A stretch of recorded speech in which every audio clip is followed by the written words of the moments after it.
The United States and Canada, two nations intrinsically linked by geography, history, and a shared border stretching over 5,500 miles. For over 150 years, this relationship has flourished, transcending mere economic exchange to encompass deep cultural ties, military cooperation, and unwavering friendship. From the snowy plains of Manitoba to the bustling streets of New York City, the lives of Canadians and Americans have been inextricably intertwined, their destinies seemingly inseparable. This enduring bond is rooted in shared values, democracy, liberty, and the pursuit of opportunity. It has been tested through 2 world wars, the Cold War, and countless other global challenges. Yet, through it all, the U.S. and Canada stood shoulder to shoulder, their partnership a beacon of stability and mutual respect in an increasingly uncertain world.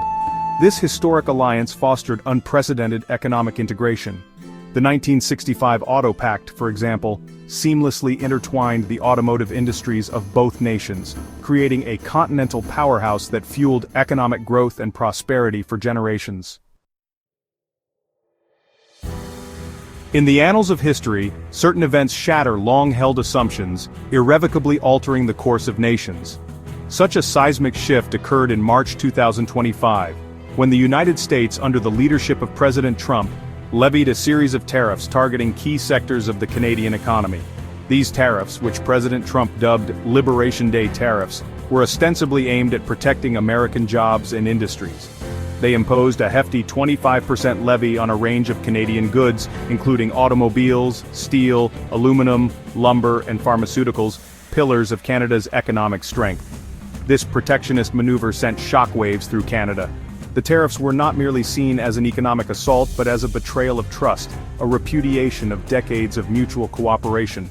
For many Canadians, it marked a turning point, exposing the vulnerability of their nation to the whims of an increasingly unpredictable and inward-looking United States. Canada's response to the U.S. tariffs was swift and decisive. Prime Minister Mark Carney, a seasoned economist known for his calm demeanor, took to the airwaves, his voice laced with a mixture of disappointment and resolve. In a televised address to the nation, he announced retaliatory tariffs on a range of U.S. goods, effectively ending the era of amicable economic cooperation that had defined the U.S. Canada relationship for generations. The United States has chosen to turn its back on its closest ally, Carney stated, his words echoing the sentiment of millions of Canadians. We will not stand idly by as our economy and our identity are under attack. The value of Canada's retaliatory tariffs was estimated at 60 billion Canadian dollars, a carefully calibrated response designed to inflict economic pain on key U.S. sectors, while minimizing the impact on Canadian consumers. The move signaled a new era of frosty relations, eroding decades of trust and cooperation. Adding to the chorus of condemnation was Canadian Foreign Minister Melanie Joly, who warned that if the U.S. could target Canada, no country is safe.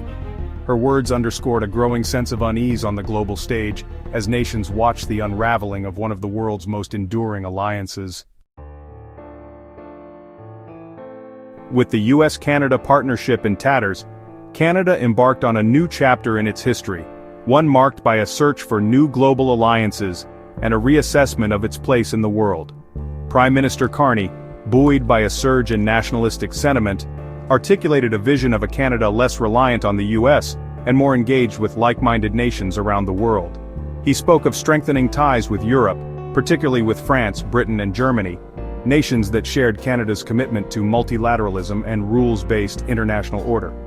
Beyond Europe, Canada sought to deepen its partnerships with Australia, a fellow Pacific nation facing its own challenges with an increasingly assertive China. The two countries inked a deal for a new Arctic radar surveillance system, a testament to their growing strategic alignment. Mexico, too, emerged as a key partner, as Canada sought to diversify its trade relationships and reduce its economic dependence on the U.S. This pivot towards new alliances represented a fundamental shift in Canadian foreign policy. It signaled a recognition that the world had changed, and Canada needed to adapt to a new geopolitical reality, one where the U.S. was no longer a reliable partner.